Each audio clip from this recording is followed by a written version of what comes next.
The Secret Drawing of Latin America. William Ospina. Colombian writer, novelist, and critic born in the Herveo municipality of the Tolima department. The Secret Drawing of Latin America. Since Bolívar wrote his Letter of Jamaica, a fundamental task of this continent has been the dialogue between unity and diversity. We would be lying if we said that our America is one. Evidence of its plurality arises everywhere, from the coyote deserts of Sonora to the horizontal vertigos of Patagonia, from the countless blues of the Caribbean to that green that belongs to all the colors of the mountain range and the jungle, from the fiery air of the Caribbean coasts to the white night of the moors, from the fecundity of valleys and pampas to what Neruda called the stellar runaway horse of ice. And I am not talking only about the extraordinary geographical and biological diversity but, in it and on it, the diversity of peoples and their cultures, or something more suggestive still, the many inalienable nuances of a vast continental culture. In that same letter from Jamaica, Bolívar affirmed that we are a small human race. 2 centuries later, it is necessary to remove the adjective small from that phrase, and affirm that we are a very broad sample of what the human race is, because perhaps nowhere else on the planet is the diversity of the species more present. Dr. Samuel Johnson once said to James Boswell, "My friend, if someone is tired of London, he is tired of life, because London has everything that life has to offer." But what is the diversity of London, Paris, or New York today compared to the diversity of Sao Paulo, Mexico, Buenos Aires or the Antilles? The old metropolises are rushing to imitate us and are dizzyingly filled with immigrants. London fills with Caribbeans but without the Caribbean Sea in sight. Paris fills with Muezzins and Senegalese but does not have the desert or the river meadows of Africa. Madrid sees reach the South Americans but the Andes and the Amazon rainforest are still far away. Europe continues to be a continent of human size, as George Steiner would say, the continent of cafes, the continent that was measured by the footsteps of walkers, the continent that has turned its streets and squares into a memory of great men and of historical facts, the continent that discovered that God has a human face. Our America is definitely something else. Here nature has not been erased, here there are true jungles and true deserts.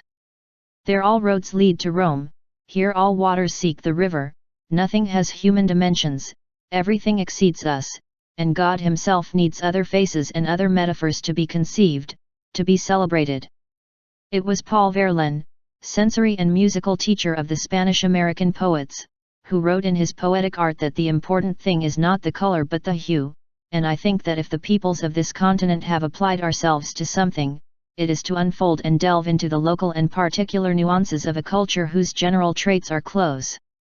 By this I mean that a common characteristic of Latin American culture is that nothing in it today can be claimed as absolutely native, except perhaps those magical peoples of the Amazon that have never come into contact with anything else. In other regions of the world, until recently, it was possible to speak of purity, of pure races, of uncontaminated languages. Here the mixtures began very early, not to reach the undifferentiated but to produce in all cases truly new things. Let's say that in our continental culture almost nothing is native but everything is original. John Keats used to say that explaining a poem can amount to unraveling the rainbow. The same could be said of the process of revealing all the traditions, all the fusions, that led to the birth of the cumbia or the tango, of Pedro Páramo or of Macondo, of the work of Niemeyer or that of Borges. I was once walking through a museum in Mexico when 2 people passed me and I heard one say to the other, "There are 3 cultures in the world, the Asian for rice, the European for wheat, and the American for corn." The phrase, thus received by the ways of the wind, as the song says, did not seem so important to me for its content as for its approach. I left Africa outside, and that was serious enough, but attributing the ultimate root of culture to food and the basic goods of nature seemed original to me in the deep sense that it speaks of origins. To that extent we could say that although the native peoples of America were very different from each other, Aztecs, Incas, Muiscas, Sioux, Arhuacos, Taínos, the hundreds of peoples that inhabited the continent shared the culture of corn, and I am not just talking about the eating habits but of the gods, the rites, and the patterns of civilization that are born from it. Today there is much talk of globalization, but that process began centuries ago. Christianity, which merged Hebrew myths, Greek ideas, and Roman ambitions into its trinity, was already a phenomenon of globalization. And what is often called the discovery and conquest of America was one of the great outposts of that global wind. Today, if there is anything we are globalized, it is in the way in which the different peoples of the world share the products of nature. I have seen cornfields in Illinois, in northern Italy and in the prairies of Kathmandu. I have seen wheat fields in Rosario and on the plains of France. I know of the rice fields of Burma and those of Tolima. This seems to tell us that local gods no longer reign, that many things that were previously local are planetary, that the divinities of opium, wine, musk arid ammonite, or ergot have long reigned over the entire planet and no longer they establish religions, in the deep sense of rights that rejoin human beings. In humans, two different tendencies fight and dialogue, the endless desire to take root and the insatiable need for other worlds and other heavens. If even the tree, which seems so condemned not to move, throws its clouds of seeds to the wind and makes its children grow very far away, what can we say about this species of ours always dissatisfied, that rooted in the homeland dreams unknown worlds, and lost in the exile endlessly longs for paradise lost? A few weeks ago I was able to see how the Norwegians, great walkers and great navigators, who live today in a prosperous and comfortable country, feel their coast like a beautiful ship stranded in the vicinity of the ice, and live a deep longing for remote lands and for torrid seas. This is so intense that they even drink an aquavit that has to have gone south all the way across the equator and back, to have the proper taste. The human is a story of diasporas. According to recent news reports, those 2,000 beings to whom humanity was once reduced, in the most vulnerable moment of its existence, dispersed in small hordes across the map of Africa hundreds of thousands of years ago, and when they returned to seeing each other were so different that they seemed about to configure several species. We ourselves have to admit that the natives of America, the primitive inhabitants of the territory, came one day by ice roads from the steppes of Asia, or by sailing from Polynesia to the coasts of Chile. So all roots are the son of a previous diaspora, and perhaps all love for the native soil hides the deep nostalgia for a land lost in the meanders of the past. Ours is the age of nations, and among us these nation-states are such a recent phenomenon that they can almost be seen with the naked eye.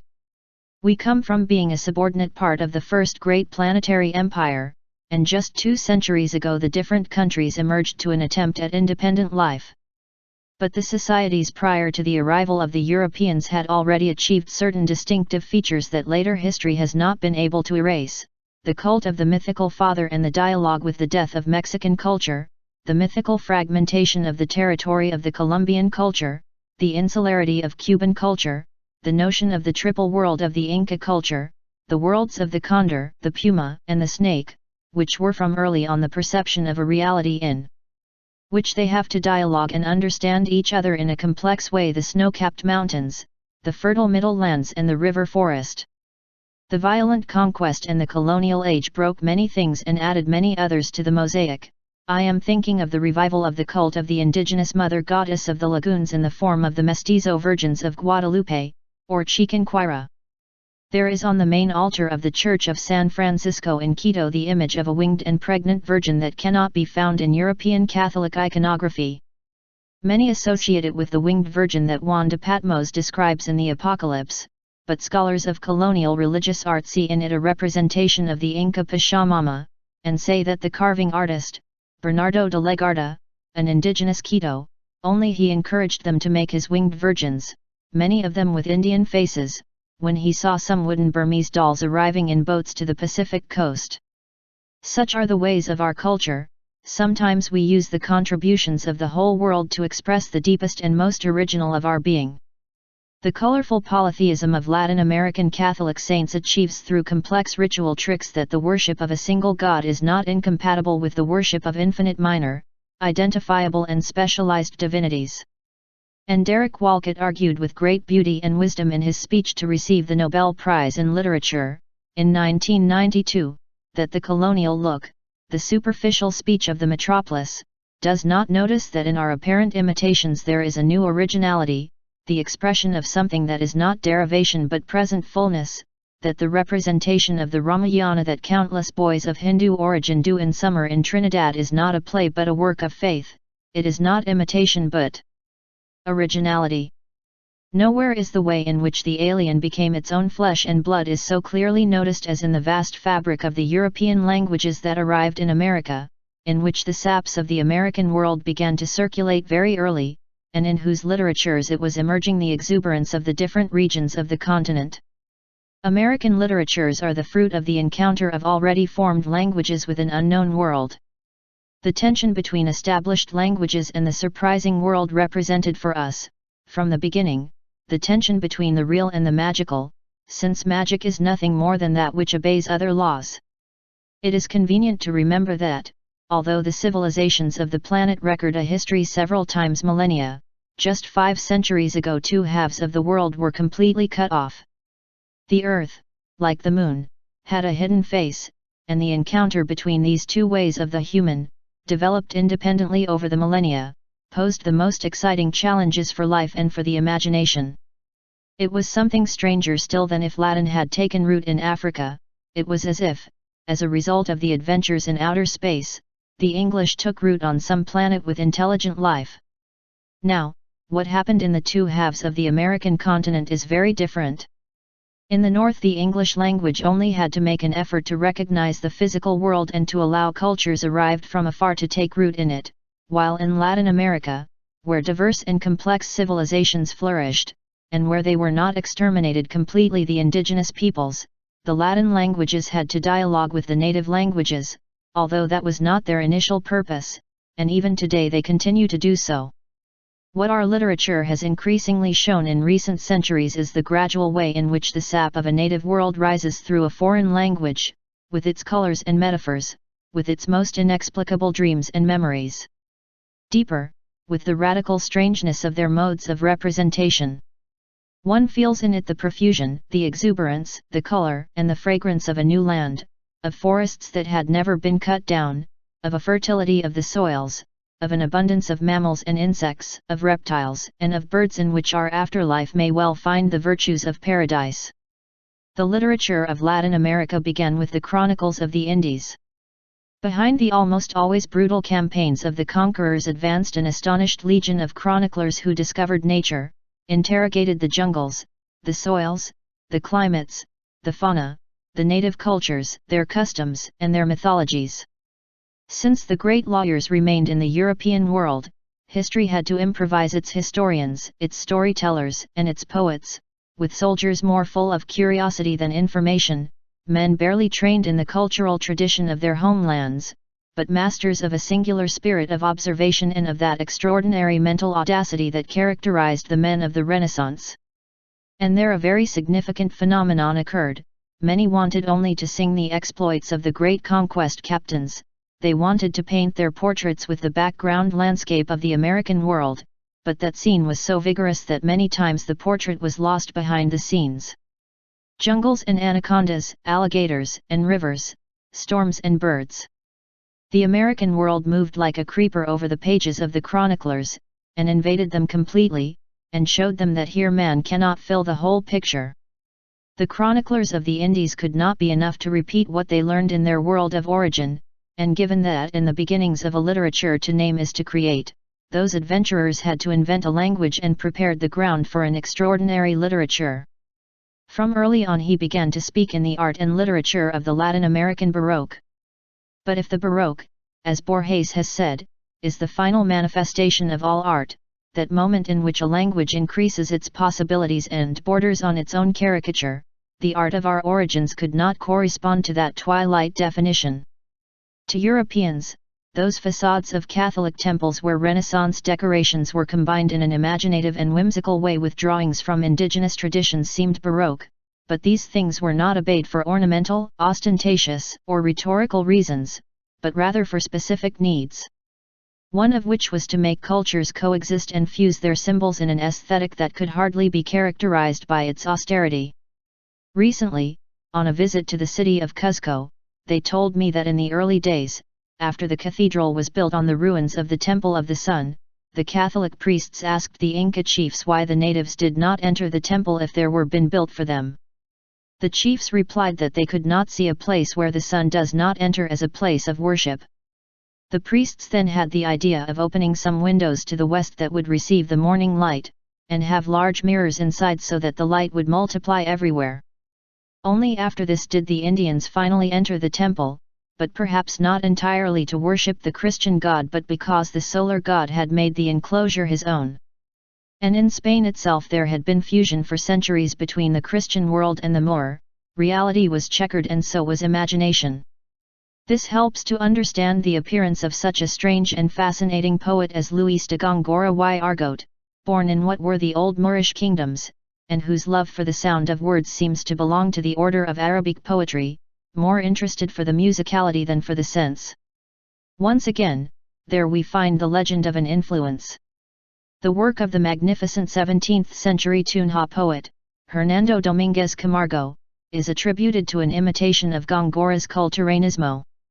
But it must be added that his profusion of metaphors was born from a border area between different languages, between different mental universes, and also reveals an extreme effort to belong to Europe, but to a Europe inaccessible for a poor cleric of the colonies, a magnified Europe and blurred by distance. Rather, these emphases are the extreme tension of a creator who is not at the center of a culture but on its shores, the language of those who dream of other worlds, an adventure of metaphors comparable to the tradition of the northern Scaldos.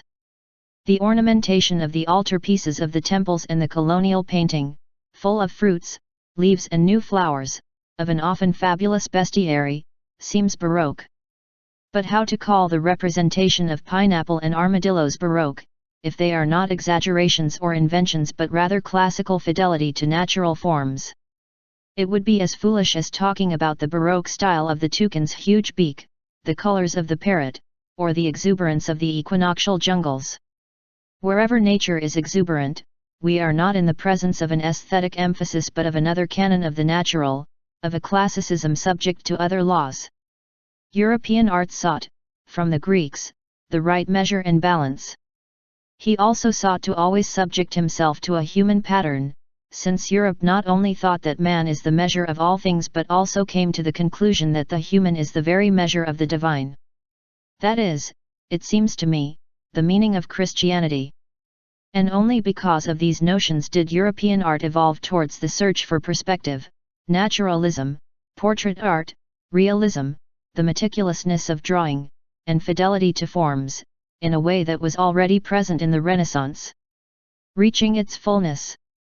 But the discovery of America was also a metaphor for Europe's need to get out of itself, the thirst to discover the non-European worlds in this world. From the 16th century, in an increasing way, it began in Europe in all the realms of the spirit, in philosophy, in politics, in art, in poetry, the crisis of the center, the crisis of form and the crisis of proportion. The dreams of utopia and the good savage began, of the new Atlantis and the El Dorados, the taste for exotic spices grew, and the mythical escapes in search of the new began. It is still significant that they were the final discoverers of other aesthetic, impressionist, and expressionist traditions, who undertook a struggle against the sharpness of drawing, a process of experimentation and abandonment of narrow canons and rigid norms. American art is born from a tension between the forms of the European language and the convulsions of a world that fails to exhaust itself in the human. As the Englishman Auden said, before Steiner, there are in America true jungles and true virgin lands, excessive rivers and misunderstood civilizations. In Europe, said Auden, a traveler, however lost, is half an hour from an inhabited place, while there is no American who has not seen with his eyes regions practically untouched by history. Here the human pattern fails to imprison all meaning, and the artists felt the need to transgress the golden norm, the European scale of proportions. This is less difficult now, because European art has also launched itself in search of a new sense of beauty, and already in the 19th century the man who synthesized these searches for modernity, Charles Baudelaire, had written in one of his poems, Plonger au fond du gouffre, en faire au ciel, tu importe? / au fond de l'inconnu pour trouver du nouveau. Sink to the bottom of the abyss, hell, or heaven, what does it matter? / to the bottom of the unknown to find the new. Every inhabitant of America, despite his efforts to inhabit the polis in the urban sense of the term, lives in the vicinity of a completely unconquered, half-name, largely unknown nature. When we think that almost all European pharmacy is born from the knowledge of the 6,000 plant species that populate the continent, and that equinoctial America has 50,000 species of plants, of whose properties only the Amazonian shamans have a deep knowledge, we will better understand which is the overwhelming sense of the presence of nature in the imaginary of the American man. Nature is not something known here, the truth is that it is nowhere, but in America it is more difficult to fall into the illusion that we have the world domesticated and subdued, that we have it domesticated. And this, which might seem like an external phenomenon, the type of relationship that we establish with forests and rivers, with animals and climates, is something that also includes the relationship with our own sense of humanity and with our own body. Our America is still the kingdom of perplexity and tensions and misalignments between reality and language. Miscegenations and syncretisms contribute equally to this. It is still astonishing that these lands, already sufficiently complex due to their geographical and biological composition, have been further enriched with the contribution of races, languages, traditions, religions, philosophies, economic models, and political ideals from elsewhere. I think of my country, Colombia, for example, where we are not mainly European whites, American Indians, or African blacks, but one of the most mixed-race countries on the continent, in a region that is both Caribbean, Pacific Basin, and Andean. An Amazonian, who speaks a language that is the illustrious daughter of Latin and Greek, who professes a religion of Hebrew, Greek, and Roman origins, which has adopted institutions born of the Enlightenment and the French Revolution, which was incorporated into the order of the mercantile society and the dynamics of globalization for 5 centuries now, and I feel that we are truly needed with planetary clay. I think of this Latin America, which produced a good part of the riches with which modern European civilization was built, and I tell myself that it is scarcely understandable that the art and literature that arise from this colorful complexity are more full of fusions than what one can imagine. And that these mergers can reach at times exciting synthesis of planetary culture. One of the most interesting phenomena in our American world and especially in the equinoctial region is the way we participate in the equatorial strip, the fourth parallel that produces not only the greatest biological diversity but also a good part of the oxygen that the planet breathes. It is the region where there are no seasons, that is, where nature does not rest, where the soil does not sleep, where the sun and water remain, so to speak, in permanent insomnia. It seems that it is the perfect region for dreams to emerge from waking. The light produces another color, the sky is covered with gigantic clouds, the rain sometimes produces endless deluges, it is a region of fantastic electrical storms, deafening thunder, floods and avalanches. Rivers change their course and the earth's surface shudders at times, accommodating itself to the activity of the depths. We are not fully indigenous, nor European, nor African, but we constantly nourish ourselves from these origins in order to differentiate ourselves from them at the same time. Not long ago, a writer friend of mine, from a population that is increasingly asserting itself as Afro-Colombian, had the opportunity to meet a writer from Africa, and expressed his joy to be talking to someone with whom he could fully identify. The other, with great courtesy and wisdom at the same time, told him that the two were not very alike. And of course I was saying it mostly to formulate an unspoken challenge.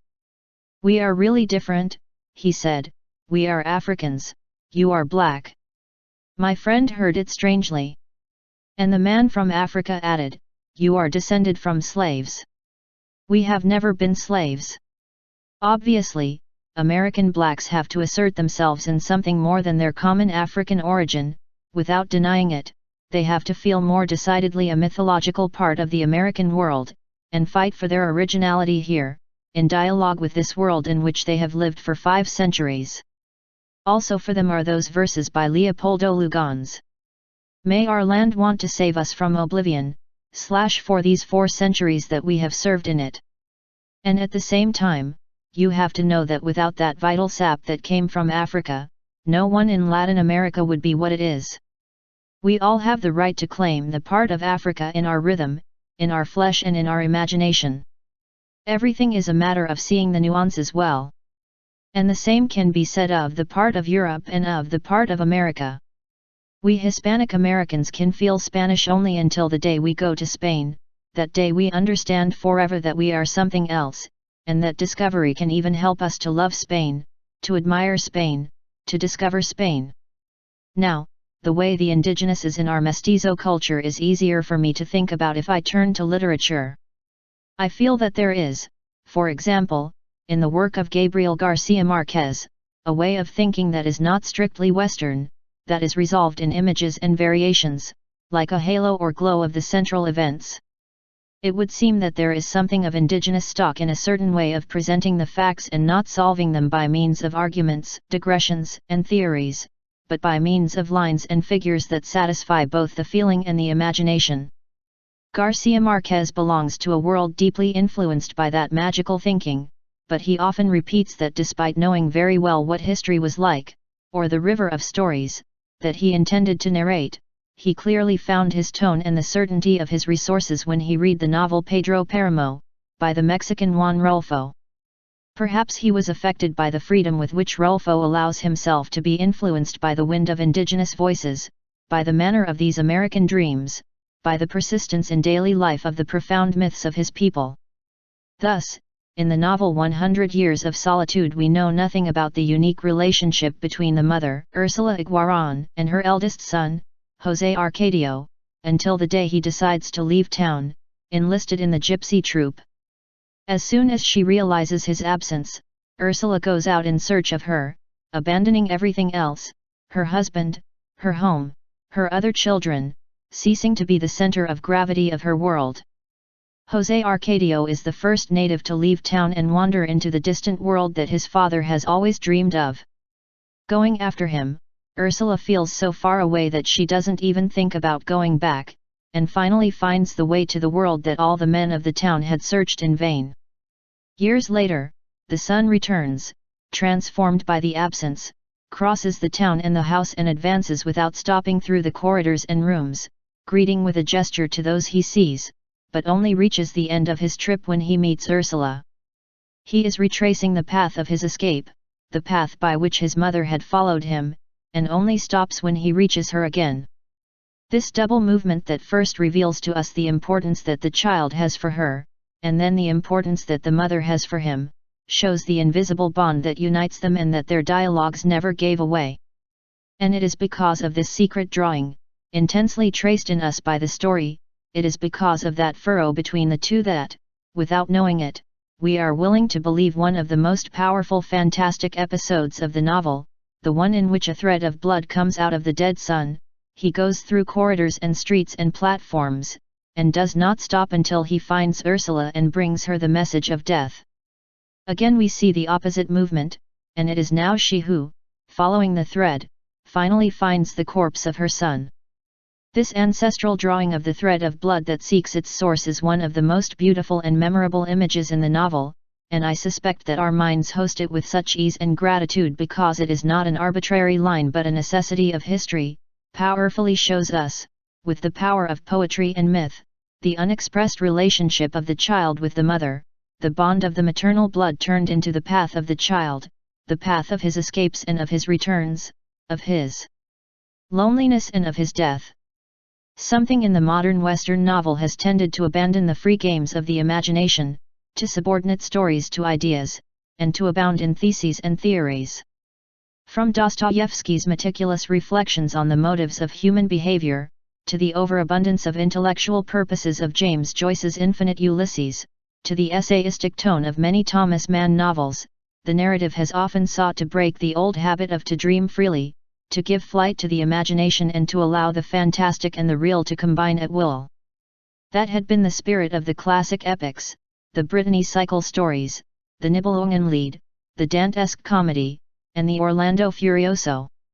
And, of course, that is the spirit of the two Oriental works that have most influenced our civilization, the Bible and the Thousand and One Nights.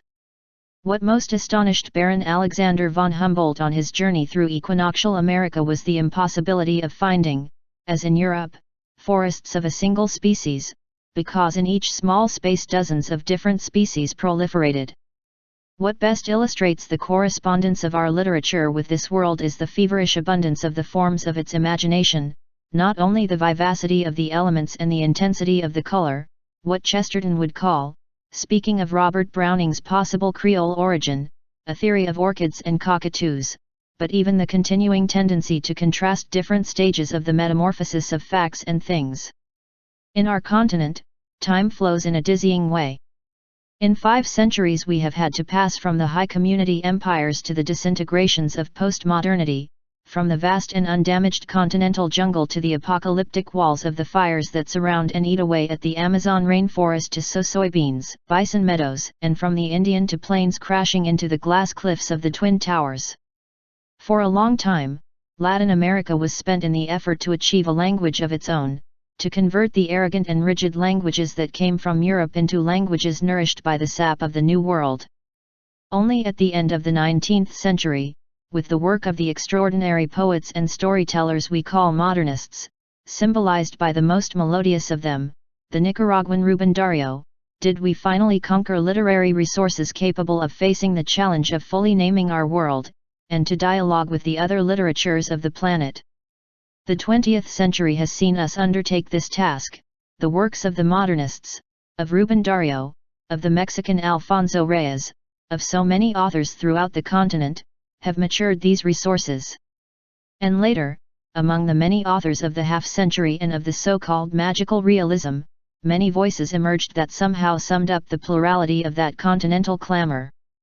Among them it is necessary to mention Juan Rulfo, whose brief and inexhaustible work shows the journeys of the Spanish language in the depth of Mexican memory, Pablo Neruda, whose Song of Stone and Jungles explores and celebrates nature and history alike, Gabriel Garcia Marquez, whose pagan Caribbean Bible encapsulates the eloquence of Cervantes's language, the magical thinking of indigenous peoples, and the joy, color, and sensuality of the children of Africa, and Jorge Luis Borges, who, interested in gaucho poetry and the Jewish Kabbalah, Islam, and Buddhism, the mythologies of Hindustan and the Nordic sagas, in the largest country of immigrants, knew how to collect the memory of all the libraries and feel the rumor of the entire planet mixed in our veins and in our souls.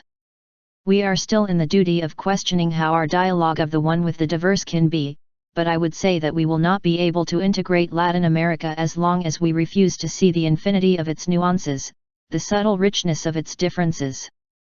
It is urgent to abandon the nefarious concepts of underdevelopment and the Third World, which tried to make development a predetermined and external path. Children of the age of discovery, born in the first outposts of commercialism, heirs of the languages, religions, and institutions of Europe, we are the first great fruit of globalization. But now it becomes clear that the emphasis on the universal immediately awakens the need and defense of the local. Since the imperative preaching of globalization began, nations are no longer enough for us. Each region of the globe, each village, each tradition struggles to speak, to differentiate itself, to exist. There is a verse by the poet Leon de Graeff, whom he mischievously called, the definitive and paradoxical formula. That formula says, everything is worth nothing if the rest is worth less. It is paradoxical that someone talks about everything and the rest, but in logical terms it is understandable. The whole is not only the sum of the parts, it is also different from the parts. And it is not possible to speak of the whole, of the love for the totality, to preach the neglect of the particular and the fragmentary. I think that formula means, the forest is worth nothing if the tree is worth less, the species is worth nothing if the individual is worth less, the universe is worth nothing if each place in it is despicable. Nations are important, but we urgently need a new dialogue, from each place with all the others and from the local with the universe. It would seem that we need a dialogue between the gods of the place with the omnipresent and dispersed God of Spinoza, and this implies not only respect for the universe as a whole, for the planet as a whole, but also the recovery of the sacred meaning of each stream, and of each rock, of each tree and of each creature. And I think that it is not politics but art that knows how to see the whole and the detail at the same time. It is true that human beings cannot survive without disturbing, but we are already beginning to understand that we will not survive if we disturb too much. Today the world feels the burdensome weight of the human species, it notices its presence too much, it feels the rudeness and clumsiness of our relationship with things, and it is evident that it is necessary to learn lightness, not to weigh too much, learning of a certain invisibility, so contrary to this modern mania for what is excessively visible and strident, the learning of delicacy, and the learning of subtlety. What the first critics of modernity guessed, that God is in the details, that the important thing is the hue, more than the color, that in the face of the excessive pretense of knowledge we do not need to understand everything but to understand it, and that we do not need to know everything to enjoy it and thank it. From Latin America we can say that it is one of the few places on the planet where nature still remains, very vulnerable but still loaded with its original attributes. We are, moreover, the Europe that left and that was mixed with the different, and we have much to teach that Europe that is only now feeling the physical neighborhood of the rest of the world. Our rich continental culture has experienced mergers and reached powerful syntheses. The evils of the world are better seen from the shores than from the center, because the old centers were always too conceited of their importance and did not see beyond their horizon, and instead the new centers of the sphere participate in the attributes of the center. And from the shore. To that extent it is true that in the basements of our cities is the olive, there is the universe. We have a world half conquered, and half delayed, fortunately, in its original attributes. Modernity, the technological age, the scientific prodigy have enchanted our reality in a fascinating and dangerous way. We are, as the poet Aurelio Arturo says, with one foot in a haunted chamber and the other on the edge of the valley, where the starry night boils. And nothing is more important than finding a balance between our ability to modify the world and our need to conserve it, between the task of building a human abode and the deep duty of respecting the natural universe. If our nations were the first modern fruits of globalization, they are propitious scenarios for us to also find its limits. Because the human species, proud of its rights, has forgotten the question of its limits and urgently needs a responsible and clear sense of those limits. The fate of the world may well depend on that delicate task. And The Secret Drawing of Latin America. William Ospina.